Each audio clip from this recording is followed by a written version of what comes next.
Tout ce qui a été inculqué à l'humanité sur la nature de la réalité est empreint de profondes illusions, car ceux qui ont façonné ces conceptions visaient à dissimuler le potentiel et le pouvoir véritable inhérents à chaque individu. Dès son premier souffle, l'être humain est plongé dans un monde d'illusions, non pas créé par hasard, mais selon un plan méticuleusement élaboré. Ce monde persuade avec insistance de l'existence de limites, présente la mort comme une fin définitive, impose le concept de temps linéaire et instille la croyance en un chaos dénué de sens. Pourtant, au cœur de l'agitation de la vie moderne, sous une épaisse couche de distorsion et de déni, se cache un ancien courant de vérité qui n'a pas été perdu, mais seulement soigneusement dissimulé. Thoth, figure légendaire vénérée dans les traditions égyptiennes, grecques et hermétiques, a laissé derrière lui bien plus que des mythes.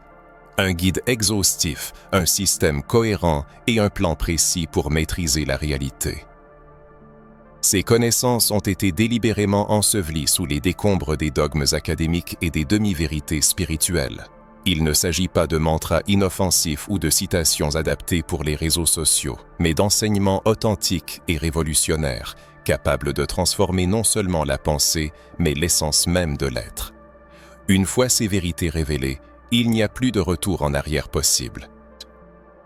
L'humanité n'a jamais été destinée à découvrir cela. C'est pourquoi ces connaissances ont été soigneusement cachées. Les enseignements de Thoth n'ont pas été perdus ou oubliés. Ils ont été intentionnellement dissimulés par des institutions qui craignaient leur pouvoir révélateur. Pendant des millénaires, le savoir capable d'éveiller la véritable nature de l'homme a été méthodiquement occulté, discrédité ou reconditionné en fragments vides de sens. Ce ne fut pas une omission historique accidentelle, mais une stratégie délibérée visant à maintenir l'humanité dans les limites du monde visible, mesurable et contrôlable. En effet, si les gens prenaient conscience de la profondeur des enseignements de Thoth, ils ne se contenteraient pas de poser de nouvelles questions. Ils commenceraient à créer une réalité entièrement différente. Ce savoir représentait une menace pour le pouvoir, non pas un pouvoir politique, mais le pouvoir sur la perception, celui-là même qui soutient les empires, contrôle les religions et empêche la remise en question des systèmes établis. Lorsqu'un individu réalise que la conscience façonne la forme, que la pensée peut influencer le temps et que l'esprit peut transformer la structure de la matière, l'idée même d'autorité commence à s'effondrer. Aucun dirigeant, aucun système, aucun dogme ne peut subsister dans un monde où chaque individu est l'architecte souverain de sa propre réalité.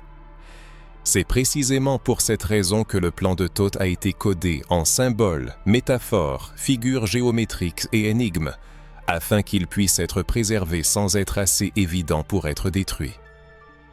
La sagesse de Thoth n'a pas seulement été volée, elle a été pervertie. Les mêmes sociétés qui condamnaient les enseignements ésotériques comme une hérésie les utilisaient secrètement à huis clos, ordre secret, dynastie royale, caste sacerdotale. Ils fondaient leurs rituels internes sur les vérités hermétiques tout en nourrissant les masses de superstitions. Ils utilisaient le sacré pour contrôler, en persuadant le monde de sa propre profanité. Avec le temps, ces enseignements ont été dilués, enveloppés de mysticisme ou complètement rejetés comme de la fiction. Les tablettes d'émeraude sont devenues une légende, la loi du mentalisme une métaphore et la géométrie sacrée de la conscience une note de bas de page académique ou un sujet occulte pour les marginaux. C'était exactement ce que le système voulait accomplir. Le système secret de la connaissance de Thoth, la révélation des vérités anciennes. Dans le monde moderne, le nom de Thoth est souvent associé aux mythes, aux films d'animation et à des concepts spirituels simplifiés.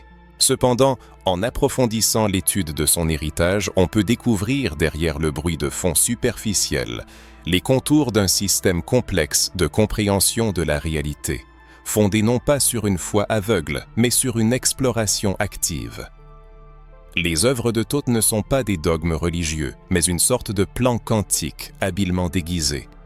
En parlant de l'univers, Thoth ne décrivait pas un objet de culte, mais un champ fréquentiel, Et ces plans n'étaient pas de simples images poétiques, mais des descriptions de dimensions énergétiques.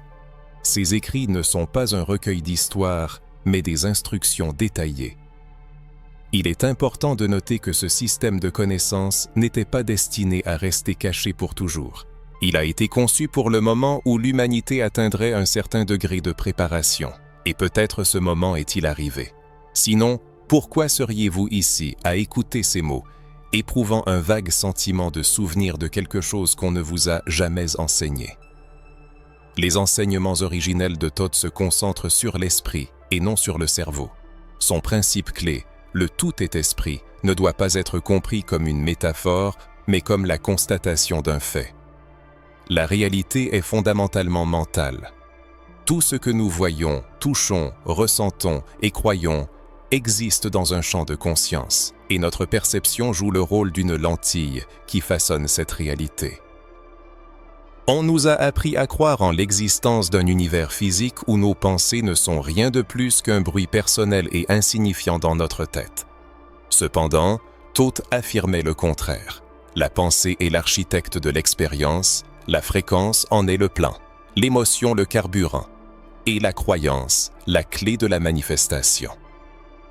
C'est précisément pour cette raison que le système de connaissance de Thoth nous a été délibérément caché.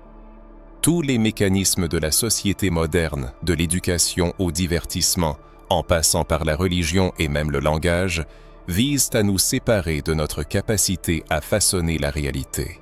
On nous enjoint de nous concentrer sur ce qui est considéré comme réel, scientifique et logique, mais uniquement dans le cadre de définitions établies. Pourtant, la science moderne commence progressivement à comprendre ce que Thoth savait il y a des milliers d'années.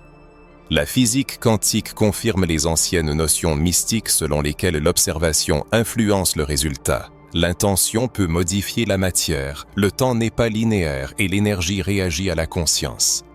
Les enseignements de Thoth ne sont pas des croyances primitives, mais des technologies avancées de l'âme.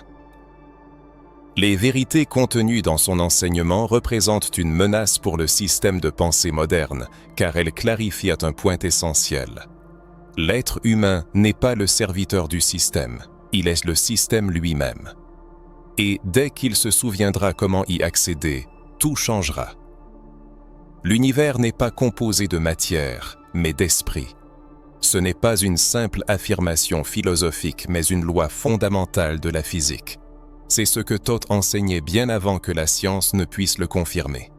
Il ne perdait pas de temps à expliquer la nature de Dieu doté d'émotions humaines ou à créer des mythes pour maintenir les gens dans la soumission. Au lieu de cela, il donnait des instructions, des technologies ésotériques pures et fonctionnelles, habilement déguisées en idées spirituelles, destinées à ceux qui sont prêts à voir au-delà des apparences. En affirmant que le tout est esprit, Thoth n'exprimait pas une opinion personnelle, mais posait les fondations de la compréhension de la structure de la réalité. La pensée est la substance qui sous-tend toute chose. Le monde que nous expérimentons ne nous arrive pas simplement. Il est filtré, façonné et reflété par notre état de conscience. Et au moment où nous en prenons conscience, nous cessons d'être victimes des circonstances pour devenir des participants conscients au processus même de la création. Au cœur même de la création se trouve une force insondable, et cette force, c'est vous. Pour beaucoup, la prise de conscience de ce fait est un moment de vérité, car la responsabilité de ce qui se passe dans leur vie repose désormais sur leurs propres épaules. Si les pensées, les vibrations et l'état émotionnel façonnent la réalité, alors le chaos qui règne dans une vie n'est pas un hasard, mais le reflet logique du monde intérieur. Ce n'est pas toujours une faute, mais c'est toujours un reflet. L'ancien sage Thoth appelait cela l'alignement.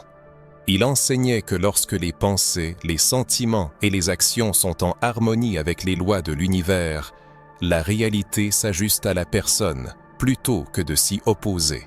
Il ne s'agit pas d'une compréhension simpliste de la manifestation des désirs, mais d'un mécanisme précis. La conscience est la cause et tout le reste est la conséquence. Thoth expliquait que la vibration est le fondement de toute chose. Les objets qui semblent solides ne sont que des fréquences ralenties jusqu'à un état visible. L'être humain ne voit pas le champ, mais seulement son image figée. Mais derrière chaque personne, chaque objet, chaque émotion se cache un code vibratoire. Changez le code, et la forme changera. C'est pourquoi les rituels, les sons, les symboles et même les intentions ne sont pas des superstitions, mais des outils conçus pour un travail réel.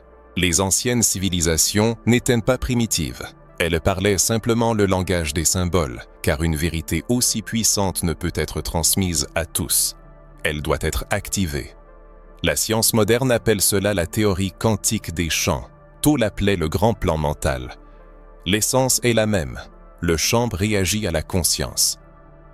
Lorsqu'une personne commence à travailler consciemment avec cette vérité, les changements se produisent d'abord à l'intérieur, puis à l'extérieur. La réalité cesse d'être statique, les synchronicités se multiplient, les schémas changent.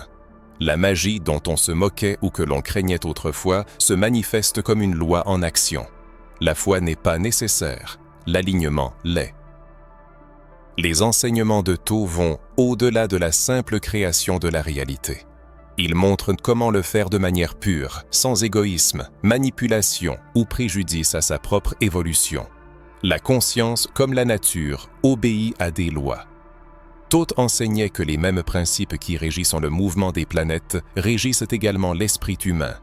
La polarité, le rythme, la correspondance, la cause et l'effet. Ce ne sont pas des concepts abstraits, mais des systèmes d'exploitation.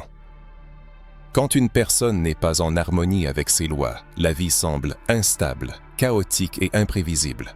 Mais lorsqu'elle s'aligne avec elle, le monde extérieur devient un miroir qui aide, au lieu de faire obstacle. C'est pourquoi la plupart des gens ne réalisent jamais leur pouvoir. Ils essayèrent de contrôler le monde extérieur sans maîtriser leur monde intérieur. Ils utilisent des rituels, tels que des sorts, des affirmations et des tableaux de visualisation, sans comprendre les principes qui les sous-tendent.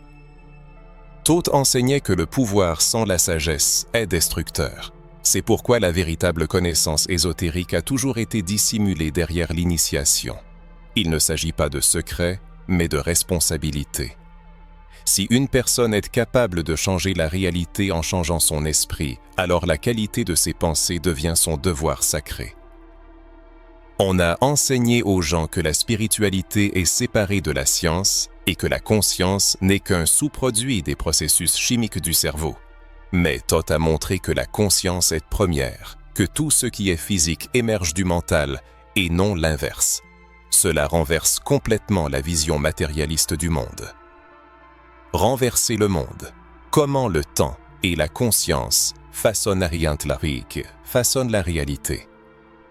Au lieu de percevoir passivement le monde, l'être humain est capable de le façonner activement par sa pensée. Toute autolimitation devient partie intégrante de son champ personnel, tandis que le doute envers les croyances établies détruit les illusions. Les enseignements de Tao, l'ancien sage, n'appellent pas à un culte aveugle ou à une fuite de la réalité, mais à une co-création consciente. L'homme n'est pas un dieu au-dessus des autres, mais un participant conscient de l'esprit universel, une étincelle de la flamme divine capable de se souvenir de sa véritable nature. C'est cette connaissance qui a été soigneusement cachée, étouffée par le bruit de la vie moderne, mais aujourd'hui, le signal perce à travers le voile. On nous a persuadé que le temps est une ligne droite, se déplaçant inexorablement du passé vers le présent et l'avenir, de la naissance à la mort. Mais Tao a réfuté ce concept, affirmant que le temps n'est pas linéaire, mais en spirale. Il s'enroule, se dilate et se contracte en fonction de l'état de conscience. Le passé n'a pas disparu, l'avenir n'attend pas. Ils existent simultanément dans le moment présent. Ce n'est pas une simple métaphore, mais un guide pratique pour l'action. L'être humain ne se déplace pas à travers le temps, c'est le temps qui se déploie à travers lui. C'est l'un des enseignements les plus révolutionnaires et en même temps les plus réprimés des tablettes d'émeraude. Si le temps n'est pas fixe, alors le destin n'est pas prédéterminé. En accédant à d'autres points du temps, l'homme se libère du scénario de vie imposé par le système et devient Nantaraja non plus un observateur passif, mais le navigateur de son propre destin. To a immortalisé ses connaissances dans des symboles, des nombres et des figures géométriques. La spirale, la boucle de l'infini, l'ouroboros, ce ne sont pas de simples ornements, mais des codes indiquant le mouvement de l'énergie et de la conscience à travers les dimensions. Les paroles de To décrivant l'homme comme une flamme liée à une montagne décrivent la conscience emprisonnée dans la matière et limitée par une ligne de temps, jusqu'à ce qu'elle se souvienne de sa capacité à se mouvoir. Et alors, tout change. Les événements, qui semblaient indéterminants, perdent leur emprise. L'individu commence à voir des schémas, des échos de choix passés se répétant dans le présent.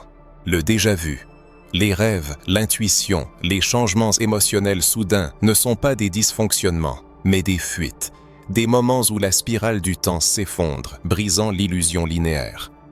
La plupart des gens ignorent ces signes, mais les initiés les utilisent. To enseignait que ceux qui s'éveillent à la nature spirale du temps peuvent se déplacer à travers lui consciemment, non pas en utilisant une machine à remonter le temps, mais en ajustant leur fréquence. La mémoire n'est pas stockée uniquement dans l'esprit, mais dans le champ. L'avenir n'est pas une destination, mais une diffusion. En alignant ses pensées, ses émotions et son énergie avec une version spécifique de l'avenir, une personne commence à faire s'effondrer les probabilités. Le champ réagit, les synchronicités se multiplient et la ligne de temps se déplace. Ce n'est pas de la science-fiction, mais une science oubliée. De nombreuses cultures et enseignements des peuples autochtones à la physique quantique ont abordé ce sujet, mais To fut l'un des premiers à en exposer systématiquement les principes. Il a décrit comment certains états de méditation et de rituels peuvent dissoudre l'illusion du temps, permettant aux praticiens d'obtenir des connaissances, une guérison et une transformation à partir d'autres points de la spirale temporelle. Le mouvement le long de la spirale du temps ouvre de nouveaux horizons de compréhension de la vie et de la mort. La notion de vies antérieures est souvent mal comprise.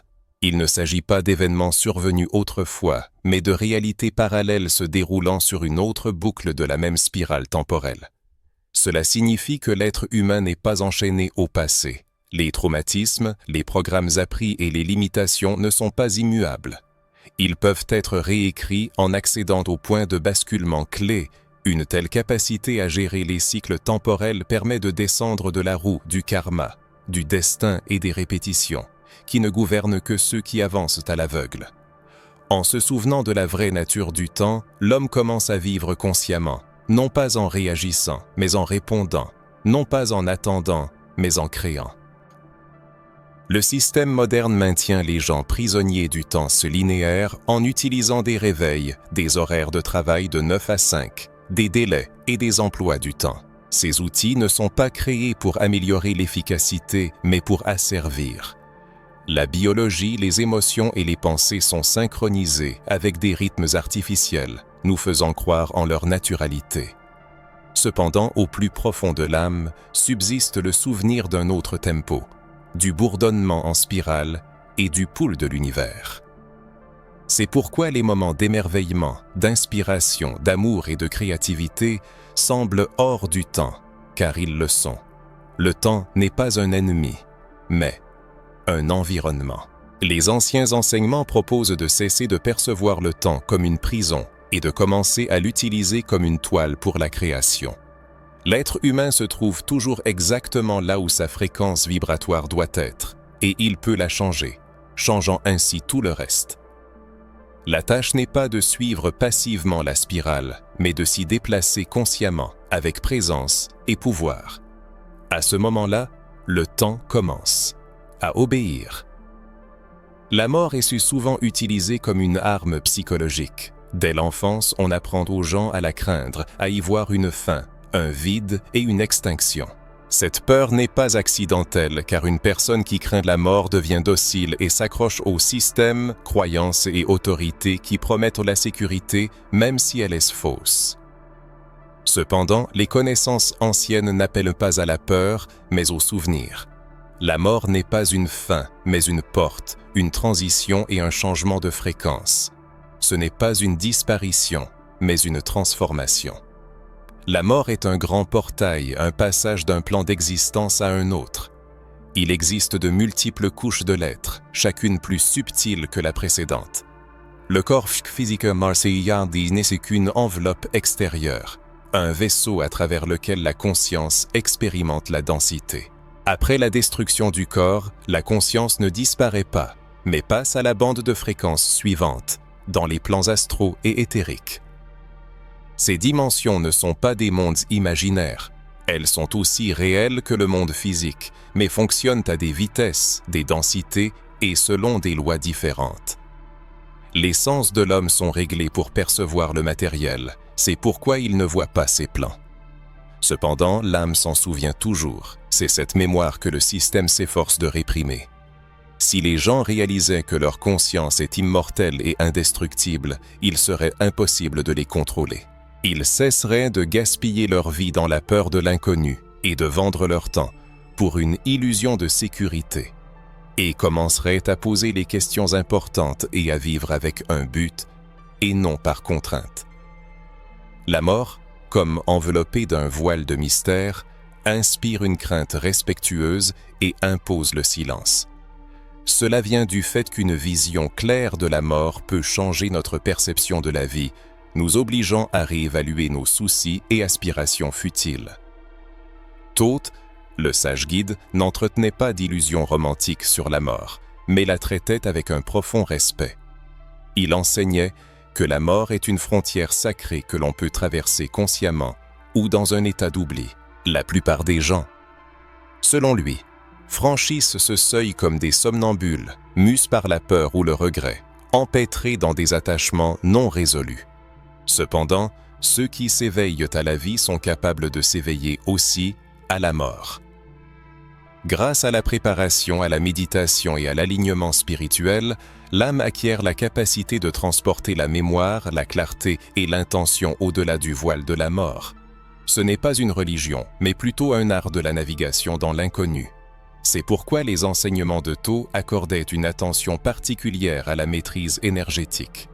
Il affirmait que plus une personne vit en harmonie avec les lois universelles, plus sa transition vers l'autre monde sera douce et sans douleur. La mort ne détruit pas la fréquence de l'âme, elle ne fait que l'amplifier. Si la vie a été vécue dans la peur, la culpabilité et l'attachement, ces vibrations négatives poursuivront l'âme même après la mort.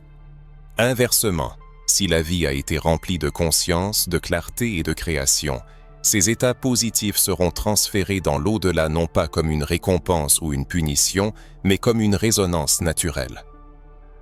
Thoth mettait en garde contre le danger de rester coincé dans les mondes intermédiaires, où les âmes, inconscientes de leur départ, continuaient de chercher à achever leurs affaires terrestres et à s'accrocher aux biens matériels. Ces zones d'ombre ne sont pas l'enfer, mais plutôt une distorsion de la réalité, engendrée par la confusion des esprits non préparés. C'est pourquoi l'initiation, selon Thoth, était d'une importance vitale.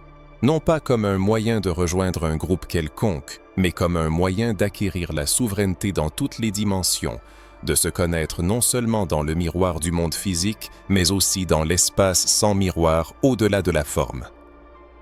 La science moderne aborde ces idées avec prudence, utilisant des termes cliniques tels que les expériences de mort imminente, la chimie du cerveau et les états hypnagogiques. Cependant, de nombreuses personnes ayant frôlé la mort reviennent avec le même témoignage. La conscience ne meurt pas. Il existe un mouvement, une lumière et quelque chose de plus. Et ce quelque chose n'est pas aléatoire, mais intelligent. Il réagit à l'état de la personne, à sa conscience et à sa volonté. Thoth, possédant cette connaissance akhéitane, a laissé derrière lui des cartes, non pas des schémas littéraux, mais des clés symboliques, des rituels, des invocations, des visualisations et des méthodes pour aider l'âme à s'orienter dans l'espace au-delà du monde physique. L'un de ses messages les plus profonds était « N'attendez pas la mort pour vous souvenir de qui vous êtes. Si une personne maîtrise la conscience dans cette vie, elle emportera cette force avec elle dans l'au-delà. Elle n'aura pas à s'étonner lorsque son corps commencera à mourir. Elle pourra franchir le portail de la mort avec clarté, connaissant la vérité qui lui a été cachée toute sa vie, qu'elle n'est pas le corps, mais la conscience qui se tient derrière. Et la conscience, unie à la vérité, ne disparaît pas, mais continue d'évoluer. La peur de la mort est l'une des chaînes les plus profondes qui entravent l'humanité. Mais dès que cette chaîne est brisée, quelque chose d'incroyable se produit. L'homme commence à vivre non pas avec prudence, mais avec conscience, non pas en évitant le risque, mais en incarnant la vérité. Il se met à voir chaque instant comme une partie d'un voyage bien plus vaste, non pas comme une course vers la tombe, mais comme une spirale d'expérience, d'apprentissage et de souvenirs. Thoth cherchait non seulement à ce que les gens comprennent la mort, mais à ce qu'ils s'y préparent, non par peur, mais par révérence. Car la manière dont un homme meurt est déterminée par la manière dont il vit. Et lorsqu'un homme vit en pleine conscience, il saisit une vérité simple, profonde et dangereuse pour tout système de contrôle. La mort n'est pas une fin, mais seulement un commencement. Dans le paradigme conventionnel, l'homme est orienté vers la recherche du pouvoir dans le monde extérieur. Le succès, le pouvoir, la reconnaissance sociale. Ces attributs externes sont souvent présentés comme des mesures du progrès et de la réussite dans la vie. Cependant, Thoth renverse radicalement ce modèle établi. Pour lui, la force n'est pas un but à atteindre dans la poursuite de réalisations extérieures, mais un potentiel intérieur à activer. Il ne s'agit pas de dominer le monde environnant, mais avant tout de se maîtriser soi-même, ses émotions et ses pensées. Et il ne s'agit pas d'un simple développement personnel de surface ou de pensée positive, mais d'un processus bien plus profond. Thoth affirmait qu'à l'intérieur de chaque être humain existe un système de conscience complexe et multidimensionnel, une sorte de système d'exploitation codé dans les centres énergétiques, les flux de pensée et les points d'accès au plan supérieur de l'existence, dont la plupart des gens ne soupçonnent même pas l'existence. Et ce n'est pas parce qu'ils sont incapables de plus, mais parce qu'ils ont été conditionnés dès l'enfance à ignorer leur monde intérieur et ses possibilités infinies. C'est là que réside l'essence de l'alchimie intérieure. Thoth ne faisait pas la morale et ne donnait pas de préceptes éthiques. Il enseignait la mécanique de la conscience de soi. Il montrait comment le corps humain, les émotions et les pensées forment un système unifié et interdépendant, qui peut fonctionner soit automatiquement, sous l'influence des peurs et des programmes enracinés, soit être consciemment dirigé par la volonté et l'harmonie intérieure. Selon son enseignement, l'homme n'est pas une entité unique et monolithique, mais plutôt une symbiose de différentes forces et principes. Le corps physique, le corps énergétique, le plan mental, la couche causale et le soi supérieur. Chacun de ces composants a ses propres lois, fonctions et voies d'expansion de la conscience. La clé de leur éveil est la responsabilité. Non pas la culpabilité ou la honte, mais une responsabilité consciente pour ses propres vibrations, ses pensées, ses choix et la direction de son cheminement.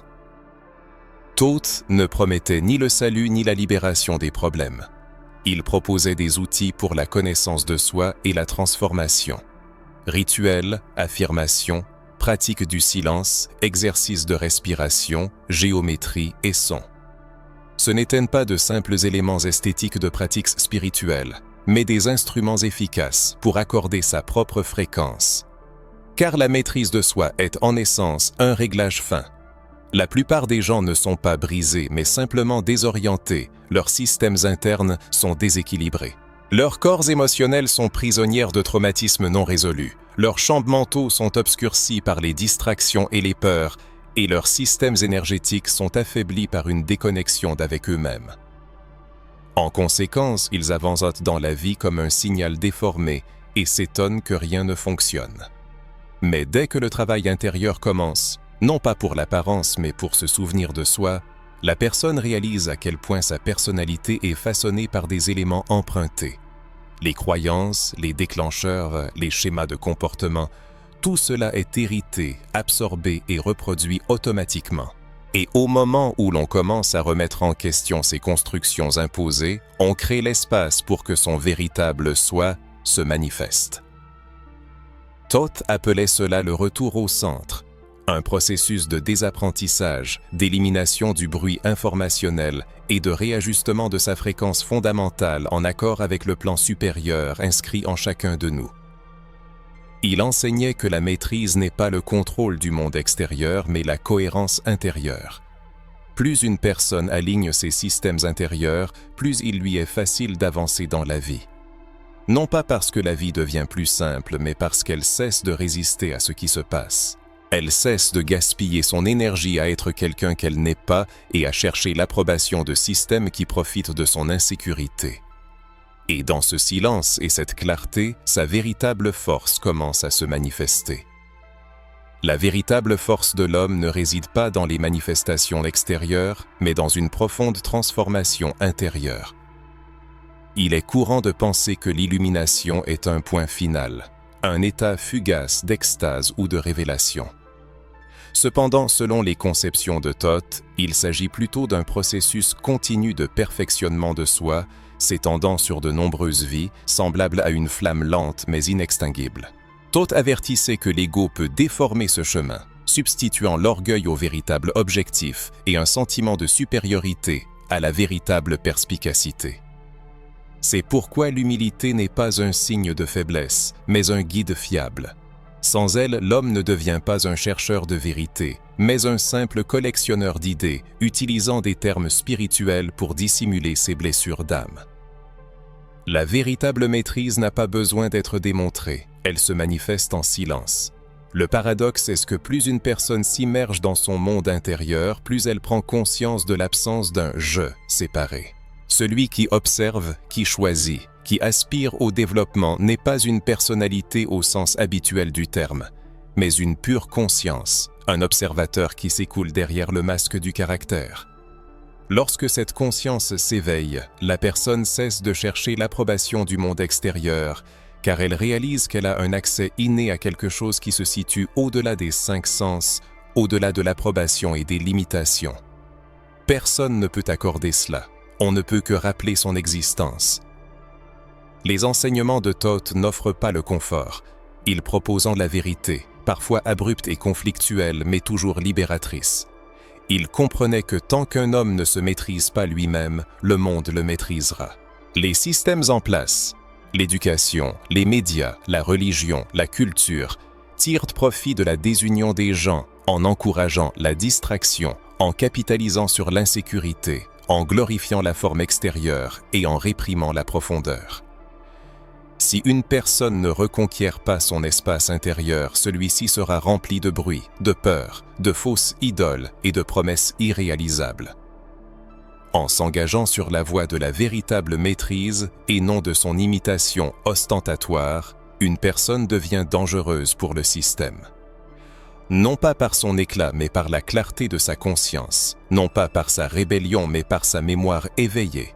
Ce souvenir devient l'étincelle, le début d'une vie qui n'est plus soumise à des scénarios extérieurs, mais guidée de l'intérieur. C'est précisément ce que le système a toujours cherché à empêcher, la prise de conscience que toute la force recherchée réside initialement à l'intérieur, n'attendant pas une permission, mais une attention. Les connaissances secrètes de Thoth ne sont pas un mystère en raison de leur obscurité, mais elles ont été délibérément et méthodiquement dissimulées au fil des générations. Le système dans lequel nous vivons n'est pas conçu pour nous donner du pouvoir, mais pour façonner, pour entraîner notre perception, pour décider à notre place ce qui est réel, ce qui est digne de confiance, ce qui est sûr à explorer. Tout ce qui menace ce contrôle est condamné à l'oubli, discrédité ou renommé jusqu'à ce qu'il perde sa puissance. C'est exactement ce qui est arrivé aux enseignements de Thoth. Non pas une simple érosion historique, mais une suppression stratégique. L'ascension des empires s'est accompagnée non seulement de la conquête de terre, mais aussi de l'asservissement de la mémoire. Les connaissances qui ne pouvaient être utilisées pour contrôler les masses étaient cachées derrière des murs symboliques, enfermées dans des ordres secrets ou tournés en ridicule, transformés en mythes. Les écrits de Thoth, ses codes, son système d'initiation, étaient trop dangereux pour rester accessibles. Ils ont donc été déformés et son nom a été caricaturé. Ces enseignements ont été divisés et dispersés à travers diverses religions, courants philosophiques et écoles mystiques, sans jamais être rassemblés. Les gens n'ont reçu que des fragments et des échos, mais pas la source elle-même. La société moderne fait preuve d'une tendance paradoxale. Elle ne craint pas les fictions, mais elle est terrifiée par la vérité. La vérité, surtout lorsqu'elle est ancienne, non déformée et responsabilisante, constitue une menace directe pour les institutions qui prospèrent sur la désorientation générale. Les universités ont tendance à la qualifier de mythe, les organisations religieuses de blasphème, la communauté scientifique de pseudosciences et les médias de théorie du complot. Toutes ces étiquettes servent un seul but: discréditer ce qui est incontrôlable, le réduire à un simple divertissement et détourner l'attention du public vers des versions de la réalité qui semblent sûres, familières et prévisibles. Cependant, en y regardant de plus près, on peut trouver les traces de Thoth partout.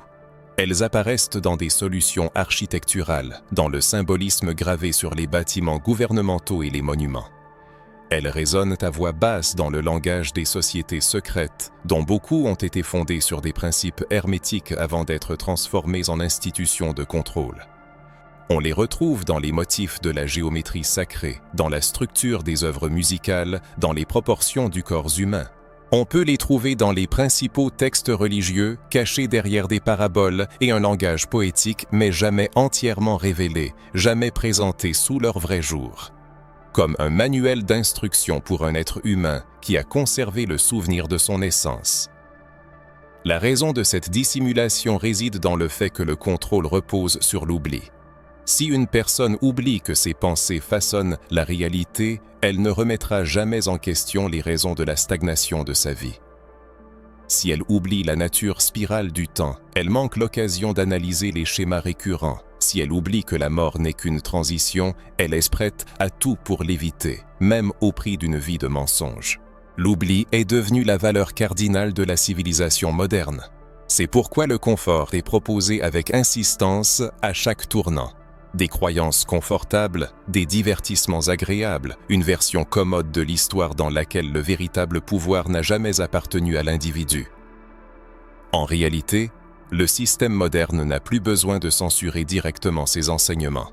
Il a accompli sa tâche avec succès en les présentant comme quelque chose d'ennuyeux, de ésotérique, en les ensevelissant sous une couche de non-sens New Age et d'arrogance académique. Le système a appris aux gens à lever les yeux au ciel face aux connaissances mêmes qui pourraient les libérer. C'est là que réside le génie du système.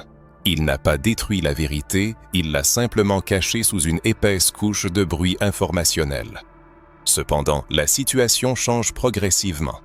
Les gens commencent à se souvenir, comme ceux qui ressentent le besoin de quelque chose de plus profond, qui perçoivent dans ces mots une vérité qui transcende la logique et s'ancre au plus profond de leur être.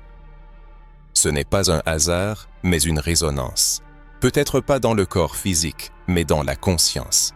Et une partie de l'être humain n'a jamais oublié. Les tablettes d'émeraude n'étaient pas initialement destinées à une diffusion de masse.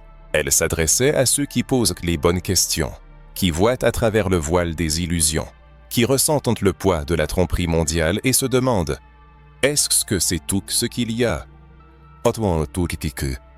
Et la réponse est non, ce n'est pas tout. Mais cette réponse ne se trouve pas dans les manuels scolaires ou les vidéos populaires. Elle s'obtient en retirant les couches de conditionnement, en sortant de l'histoire imposée et en s'engageant sur le chemin du souvenir de la raison pour laquelle on est né.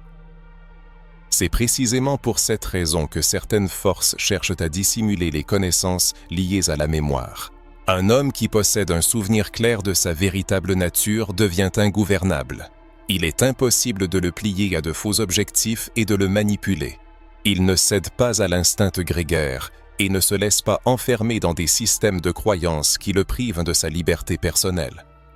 Les enseignements de Thoth, contrairement à une opinion répandue, n'ont jamais eu pour but de vénérer une personnalité.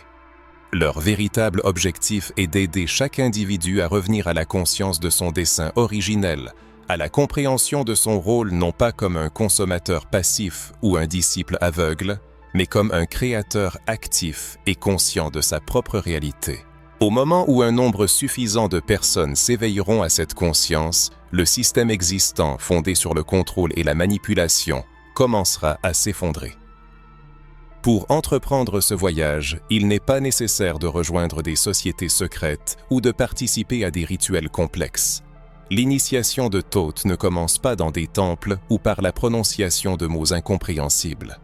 Elle commence dans le silence de la réflexion personnelle, dans la conscience tranquille qui observe ce qui se passe sans se précipiter pour juger. C'est cet espace, rarement valorisé dans le monde moderne, qui est la porte d'accès à la véritable connaissance. Et c'est là que réside le paradoxe. La connaissance la plus puissante n'est pas cachée derrière 7 sceaux, mais à l'intérieur de chaque personne, à l'endroit où la plupart ne pensent quand même pas à regarder. Les enseignements de Thoth se concentrent non pas sur des rituels externes, mais sur l'alignement intérieur, sur l'harmonisation des pensées, des sentiments et des actions. Les tablettes d'émeraude ne sont pas un ensemble de commandements, mais plutôt des plans pour naviguer dans les labyrinthes de sa propre conscience. Thoth n'impose pas de réponse toute faite, mais fournit un système pour faire l'expérience directe de la vérité. L'initiation dans ce contexte n'est pas l'apprentissage de dogmes, mais l'activation de la conscience. Non pas l'adoption d'une nouvelle personnalité, mais le rejet de celle qui a été imposée de l'extérieur. Ce processus d'auto-initiation est souvent douloureux, car il implique de se confronter à tout ce que l'on a soigneusement évité. Les distractions, le bagage émotionnel, les schémas de comportement enracinés mais jamais remis en question. L'éveil n'est pas une illumination soudaine, mais plutôt une lente combustion, une destruction progressive du mensonge. On commence à prendre conscience des domaines où sa liberté est limitée. Dans des relations qui épuisent, des croyances qui rétrécissent les horizons, des habitudes qui maintiennent dans un état de torpeur. À ce moment, un choix se présente. L'ignorer et se rendormir ou suivre l'appel, même si cela détruit le monde familier. C'est ce moment précis qui marque le début de la véritable initiation. Ce chemin n'a rien de glamour ou d'esthétique. Il est brut, personnel et sacré. La voie de Thoth est simple mais pas facile. Elle exige la présence, non pas son imitation dans des applications de méditation, mais un regard sincère face à l'inconfort et le refus de fuir. Chaque expérience négative, chaque explosion émotionnelle est un signal à décrypter. Le corps, l'esprit et le champ énergétique ne sont pas des obstacles, mais des outils, des cartes pour s'orienter dans la vie. La sagesse ancienne n'est pas destinée à nous éloigner de la vie, mais à nous y plonger plus profondément, avec conscience, liberté et intention. Le véritable travail ne consiste pas à accumuler des informations, mais à les intégrer, à mettre les connaissances en pratique. La vérité est déjà connue, elle a été lue, ressentie et peut-être même vécue. Cependant, savoir n'est pas la même chose qu'être. Les enseignements de Thoth ne s'intéressent pas au nombre de citations mémorisées, mais à la mesure dans laquelle on vit en accord avec elles. Est-on capable d'affronter la peur avec conscience plutôt qu'avec panique? Peut-on voir à travers les illusions sans attachement? Peut-on demeurer dans le silence sans chercher de distraction? C'est en cela que résident les étapes importantes de l'initiation. L'entrée dans une nouvelle phase de l'existence se fait discrètement, dans les moments de choix personnels entre la vérité et le confort, la clarté et le contrôle, le développement et l'apparence. Thoth, l'ancien sage, comprenait que le monde environnant n'est qu'un reflet de l'intérieur, et que la véritable transformation commence dans les profondeurs de la conscience. Ces textes semblent énigmatiques car ils ne sont pas conçus pour une compréhension logique, mais appellent à ressentir, à vivre et à se révéler progressivement. C'est là l'essence de l'initiation. Elle se déploie peu à peu, couche par couche. Chaque nouvelle compréhension ouvre de nouveaux horizons. Chaque choix crée une nouvelle résonance. Plus une personne s'harmonise avec elle-même, plus les enseignements de Thoth pénètrent sa conscience, devenant non plus une simple connaissance, mais le langage intérieur de l'âme. Pour suivre ce chemin, il n'est pas nécessaire de renoncer à sa vie habituelle. Il suffit d'y apporter de la conscience, dans la respiration, les décisions, les réactions, les moments de silence. C'est là que réside la véritable force, qui se manifeste non pas dans l'éclat extérieur, mais dans la présence intérieure, non pas dans la fuite du monde, mais dans son incarnation. Thoth n'appelait pas à s'éloigner de la réalité, mais à la traverser avec un cœur ouvert et une conscience éveillée. C'est probablement pour cette raison que le lecteur se trouve ici, non pas pour acquérir de nouvelles connaissances, mais pour réveiller une mémoire ancienne, non pas pour se changer, mais pour revenir à son essence véritable, enfouie sous une couche d'agitation mondaine. L'initiation n'est pas quelque chose de lointain et d'inaccessible. Elle a déjà commencé. Chaque mot lu, chaque instant de réflexion, chaque vérité trouvée est un signal qui appelle à un voyage intérieur. L'important n'est pas d'accumuler des connaissances, mais d'incarner dans sa vie ce que l'on sait déjà. Il y a une raison pour laquelle ce message arrive maintenant, et non par le passé ou au début d'un chemin spirituel. Des changements sont en cours, tant au niveau personnel qu'à l'échelle de l'humanité. Partout dans le monde, les gens commencent à ressentir une dissonance entre la réalité superficielle et la profondeur cachée, pressentant l'existence de quelque chose de plus grand que ce qu'on leur a dit. Ce n'est pas une simple coïncidence, mais un tournant décisif. Les enseignements de Thoth ne sont pas seulement destinés à la transformation personnelle, mais aussi à allumer une étincelle capable d'unir les personnes qui s'éveillent à leur véritable nature. Le système qui vise le contrôle prospère sur la division. Diviser pour mieux régner n'est pas seulement une stratégie militaire, mais aussi psychologique. La séparation des gens selon la race, la religion, le sexe, la richesse et d'autres critères crée un sentiment de solitude et d'isolement. Même ceux qui commencent à s'éveiller éprouvent des doutes et la peur d'exprimer leurs pensées dans un monde où la dissidence est sanctionnée. Cependant, lorsque ces voix silencieuses commencent à résonner ensemble, quelque chose d'étonnant se produit. L'illusion perd son pouvoir. Thoth n'avait pas l'intention que ces enseignements restent de l'apanage de quelques élus. Il les a codés pour ceux qui sont prêts à les utiliser non seulement pour leur libération personnelle, mais aussi pour transformer le système, pour réécrire la réalité. La conscience n'est pas statique. Elle se propage comme un virus, par la résonance, le langage et la présence. L'éveil d'une personne n'influence pas seulement sa vie, mais aussi la conscience collective, suscitant des questions, des aspirations et des souvenirs chez les autres. Le souvenir, la force de la conscience en éveil. Il s'agit d'une force née de la conscience partagée. Ce n'est pas simplement un esprit collectif ou une pensée de groupe, mais plutôt un réseau de conscience éveillée, où chacun apporte une fréquence, une perspective et une vérité unique. Ce qui les unit, c'est une décision commune.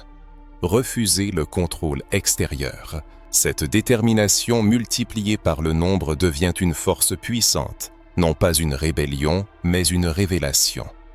Les textes anciens, tels que les tablettes d'émeraude, ont survécu jusqu'à nos jours car ils contiennent le plan non seulement du perfectionnement personnel, mais aussi de l'éveil collectif, une sorte de feuille de route pour passer d'une société désunie et effrayée à une civilisation synchronisée et forte. Ce processus commence modestement, avec une personne, puis 2, 10 000, jusqu'à ce que le nombre de ceux qui se souviennent dépasse celui de ceux qui ont oublié.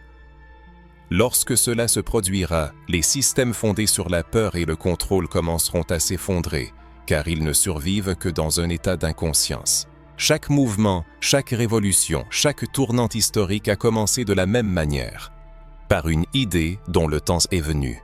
L'humanité se trouve à nouveau au seuil du changement. Mais cette fois, il ne s'agit plus d'idéologie, mais de conscience, du choix d'une fréquence plus élevée, de la sortie de la matrice de la peur et de la fin de l'attente d'une permission pour vivre une vie libre et pleine. L'Internet moderne, malgré le chaos qui y règne, sert de chambre d'écho à l'éveil. Votre présence ici et maintenant n'est pas un hasard, mais le reflet d'un champ qui répond à votre signal personnel. Le chemin à parcourir ne sera ni facile ni sans nuages. L'éveil apporte la clarté, mais aussi la responsabilité. Il détruit les illusions, ce qui est parfois douloureux. On perd des gens, du confort et la possibilité d'ignorer la vérité. En retour, on acquiert quelque chose d'inestimable, la souveraineté, l'harmonie et une communauté de personnes partageant les mêmes idées, qui voient le monde sans illusion.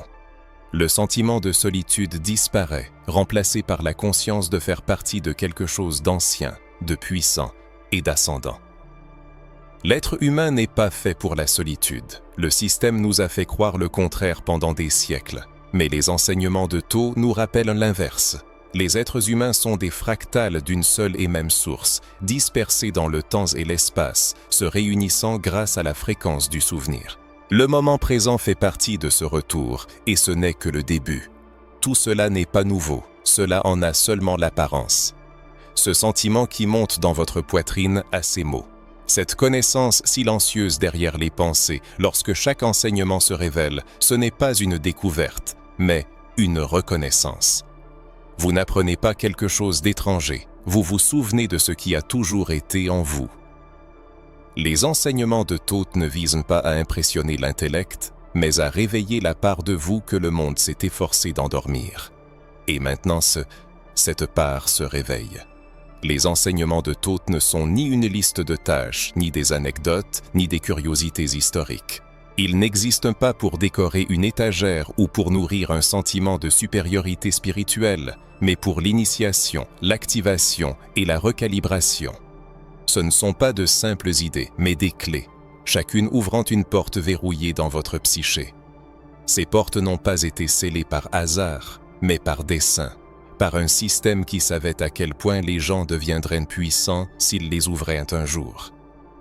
Ce n'est donc pas simplement de l'information, mais un carrefour. Vous pouvez continuer à vivre comme si de rien n'était, comme si rien n'avait changé en vous. Ou vous pouvez vous arrêter, prendre une profonde inspiration et réaliser que tout est différent maintenant. Une fois le secret révélé, il n'y a plus de retour en arrière possible. Votre perception antérieure de la vie, du pouvoir et de votre destinée perd sa pertinence. Le voile de l'illusion ne cache plus la réalité et les distractions n'émoussent plus vos sens comme avant. Tel est le prix de l'éveil qui met la vérité à nu et vous confronte à la question. Et maintenant, Kwok? C'est ici que commence le véritable travail sur soi, loin de la spiritualité ostentatoire et de l'attrait pour les attributs extérieurs. Il s'agit d'une transformation intérieure, d'une intégration silencieuse et consciente, où l'on cesse de chercher la vérité à l'extérieur pour commencer à la vivre, à chaque souffle et à chaque instant, pas parfaitement, mais avec intégrité. Car l'essence des enseignements de Tho est que le savoir en soi n'est pas le pouvoir, seul le savoir appliqué l'est. L'information ne libère pas, seule l'incarnation le fait. On peut connaître toutes les lois de l'univers et rester endormi si l'on ne vit pas en accord avec elles. Pour cela, nulle permission ou approbation n'est nécessaire et même le temps n'est pas un obstacle. Tout ce dont vous avez besoin est déjà en vous. Le silence que vous ignorez, l'intuition que vous réprimez et le feu qui vous semble trop puissant, trop impossible. C'est cela, votre véritable moi. Non pas la version polie pour les autres, mais celle que vous avez enterrée pour survivre. Les enseignements de Tho vous invitent à s'encoder. Extraire cette version de vous-même des décombres et à vous souvenir de votre véritable destinée. Si vous lisez ces lignes, c'est que vous faites déjà partie du changement. Votre vocation est de créer, non de vous soumettre, de guérir, non de vous adapter, de vous souvenir, non d'oublier. Ces enseignements ne sont pas pour tout le monde, mais seulement pour ceux qui sentent le poids de l'illusion et choisissent de voir. Et maintenant que vous en avez conscience, une seule question demeure. Qu'allez-vous en faire? L'éveil n'est pas la fin du chemin, mais le début d'un nouveau, où l'on cesse de prétendre pour commencer à incarner, où l'on cesse d'attendre pour commencer à créer, où l'on cesse de vivre selon les ordres des autres pour commencer à vivre selon son propre dessein. Et si le monde n'est pas prêt pour cela, c'est simplement la confirmation que vous êtes marié sur la bonne voie. S'engager sur la bonne voie est une métaphore décrivant une situation où une personne ou une organisation choisit la bonne direction pour son développement futur et l'atteinte de ses objectifs. Ce choix peut concerner divers aspects de la vie, que ce soit la carrière, les relations personnelles ou même les stratégies globales de développement d'une entreprise. Il est important de noter que la bonne voie n'est pas toujours évidente et peut nécessiter une analyse approfondie, une évaluation minutieuse du pour et du contre, ainsi que de l'intuition et de la capacité à anticiper les conséquences des décisions prises.